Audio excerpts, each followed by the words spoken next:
Hi guys, I'm presenting you today notebook cooler from DeepCool N2. It's up to 17-inch laptops and they say it's quiet. It has a bunny, it's quite nice. The cable is around here. You have to remove it like this and that's it. You won't lose any USB ports with it. On top of it you put whatever you want, so this is a good thing. Of course you won't be able to use it with new MacBooks directly. They do not have USB-A ports, so you need some dongle. This is 16-inch MacBook Pro. It's close to it, so 17-inch, like they said, 17-inch is the biggest one you can put. Unfortunately it's quite thick. You may have problems if you do not want to have it that tall. It has also some legs here, you can even raise it up. Okay, so let's see how quiet it is.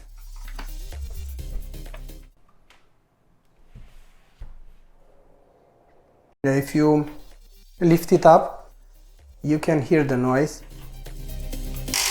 Oh, okay, so be careful when you are turning it around. Whoa, the fan will touch some components.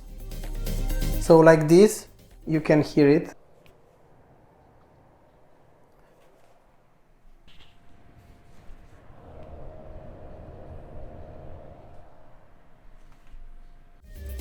On the desk is quiet. If you lift it up, it's not. I will have to see if there is a difference on performance and will let you know. There was an extra noise inside, so I had to open it, and I found this piece of plastic which was hidden exactly there, close to the rotor. Okay, this is how it looks inside. It's very simple. In order to remove the fan, you have to unscrew 3 screws.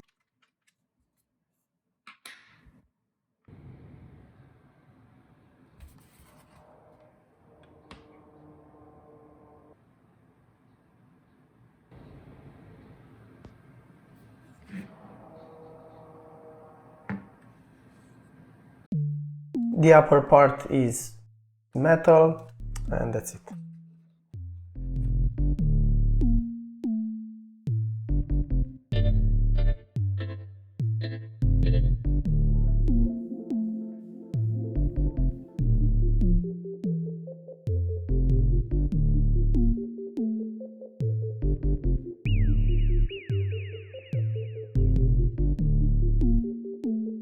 So, small conclusion, there is no big difference between using notebook cooler or not. The best alternative to using a cooling pad on your notebook is to actually open it up and clean it. If you have cooling problems with your notebook, do not buy a notebook cooler for it unless you clean it up. I've used it also while gaming with this cooling pad or without. There is no improvement. Thank you very much for watching and see you in the next one. Bye!